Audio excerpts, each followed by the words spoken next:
ഒറ്റ നോട്ടത്തിൽ നോക്കിയാൽ അല്ലെങ്കിൽ നമ്മൾ ഒരൊറ്റ കേൾവി കേട്ട് കഴിഞ്ഞാൽ ഗതാഗത വകുപ്പ് മന്ത്രി കെ.ബി. ഗണേഷ്കുമാർ ചെയ്തത് ഒരു വലിയ നടപടിയാണ്, എന്തോ ഒരു മഹത്തായ കാര്യമാണ് എന്ന് തോന്നുന്നു. അങ്ങനെയാണ് മീഡിയകൾ റിപ്പോർട്ട് ചെയ്യുന്നത്.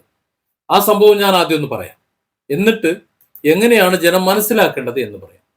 കഴിഞ്ഞ ദിവസം വിഴിഞ്ഞത്ത് വെച്ച് മന്ത്രി ഒരു ചടങ്ങിൽ സംസാരിക്കുന്ന സമയത്ത് ഒരു ആശയം മുന്നോട്ട് വെച്ചു. അതായത് കൺട്രോൾ റൂമിലടക്കം ഇരിക്കുന്ന ഡ്യൂട്ടി എടുക്കുന്നവർ മര്യാദയ്ക്ക് പണിയെടുക്കുന്നില്ല.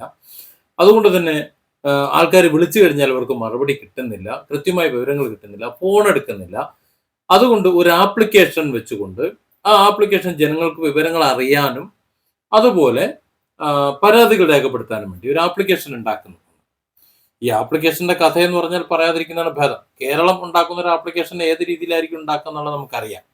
പോട്ടെ, എന്നാലും ഒരു നല്ലൊരു ആശയമാണല്ലോ, നമുക്കത് അംഗീകരിച്ചു കൊടുക്കാം. എന്നിട്ട് മന്ത്രി എങ്ങനെയാണ് ഇപ്പൊ കൺട്രോൾ റൂമിലെ പ്രവർത്തനങ്ങൾ നടക്കുന്നത് എന്ന് അറിയാൻ വേണ്ടി നേരിട്ട് ഒരു വിളി അങ്ങോട്ട് വിളിച്ചു. യാത്രക്കാരനാണ് എന്ന മട്ടിലാണ് വിളിക്കുന്നത്. ആ വിളി നേരെ കൺട്രോൾ റൂമിലേക്ക് എത്തി. കൺട്രോൾ റൂമിൽ എത്തിയപ്പോൾ ഒരു മനുഷ്യന് ഫോൺ എടുക്കാനില്ല. കുറെ തവണ വിളിച്ചു, ഫോൺ എടുത്തില്ല. പിന്നെ ഒരു തവണ വിളിച്ചപ്പോൾ കൃത്യമായ മറുപടി ഒന്നും കൊടുത്തില്ല. അതായത് എങ്ങനെയാണ് KSRTCയുടെ കൺട്രോൾ റൂം പ്രവർത്തിക്കുന്നത് മന്ത്രിക്ക് നേരിട്ട് കാര്യം മനസ്സിലായി. ഇത് പൊതുജനം എത്രയോ കാലങ്ങളായിട്ട് പരാതി പറഞ്ഞുകൊണ്ടിരിക്കുന്നത്. എന്തെങ്കിലും ഒരു അത്യാവശ്യത്തിന് വണ്ടി എങ്ങോട്ട് വരുന്നുണ്ടോ, അല്ലെ എങ്ങോട്ടാണ്, എന്താണ് കാര്യങ്ങൾ അത്യാവശ്യത്തിന് വിളിച്ചു ചോദിച്ചാൽ കൃത്യമായ ഒരു മറുപടിയും പറയില്ല. അത് മാത്രമല്ല, ചിലർ വിളിക്കുന്ന തോന്നിയാസങ്ങളാണ്. മര്യാദയ്ക്ക് വർത്താനം പോലും പറയില്ല, എന്തെങ്കിലുമൊക്കെ പറയാണ്. അവർക്ക് കൃത്യമായ ശമ്പളം കിട്ടുന്നുണ്ട്, അല്ലെങ്കിൽ അവരുടെ ജോലി സ്ഥിരത ഓക്കെയാണ് എന്ന് കരുതിയിട്ട് ഈ ജനങ്ങളെ, അതായത് കസ്റ്റമേഴ്സിനെ, ഈ യാത്രക്കാരെ എന്തും പറയാമെന്ന ഒരു ധാർഷ്ട്യം ചിലർക്കൊക്കെ ഉണ്ടായിരുന്നു. ഏതായാലും മന്ത്രിക്ക് അതൊക്കെ നേരിട്ട് അങ്ങോട്ട് ബോധ്യപ്പെട്ടപ്പോൾ മന്ത്രി പെട്ടെന്നൊരു നടപടി എടുത്തു. ആ നടപടിയാണ് ശരിക്ക് മന്ത്രിയുടെ കഴിവില്ലായ്മയെ വിളിച്ചു കൊണ്ടുവരുന്നത്. നമുക്കറിയാം, ഇവിടെ ജോലി എടുക്കാൻ ഇഷ്ടംപോലെ ആൾക്കാരുണ്ട്, ജോലി കാത്തിരിക്കുന്നവർ.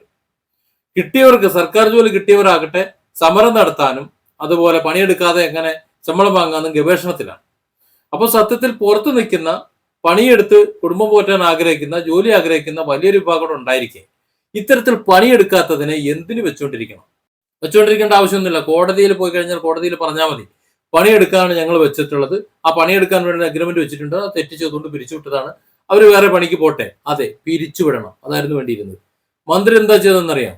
അവരെവിടേക്കാണോ കയറിയത് ആ ഭാഗത്തേക്കൊക്കെ ഇങ്ങോട്ട്, തിരുവനന്തപുരം മുതൽ കാസർഗോഡ് വരെ പല ഭാഗത്തേക്ക് അങ്ങോട്ട് എന്താ പറയാ, സ്ഥലം മാറ്റം കൊടുത്തു. പല ഭാഗത്തേക്ക് സ്ഥലം മാറ്റി. അതൊരു ശിക്ഷയല്ലെന്നേ, അത് അവർക്കൊരു സൗകര്യമാണ്. ഇത്തരത്തിലൊരു തെറ്റ് വന്നു കഴിഞ്ഞാൽ ആ തെറ്റ് സംഭവിച്ച ആ സ്ഥലത്ത് ബാക്കിയുള്ളവരുടെ ചെറിയ കുത്ത്, ചുണ്ടത്ത് കുത്തുണ്ടല്ലോ, അത് കണ്ട് അവരെ കളിയാക്കൽ സഹിക്കാതെ മറ്റെവിടെയെങ്കിലും പോയി സുഖമായിട്ട് നിന്ന് പണിയെടുക്കാൻ വേണ്ടിയിട്ട് ഒരു സൗകര്യം ഉണ്ടായി കൊടുക്കല. സത്യത്തിൽ സ്ഥലമാറ്റമല്ല വേണ്ടത്, അവരെ ഒഴിവാക്കണം, ഡിസ്മിസ് ചെയ്യണം.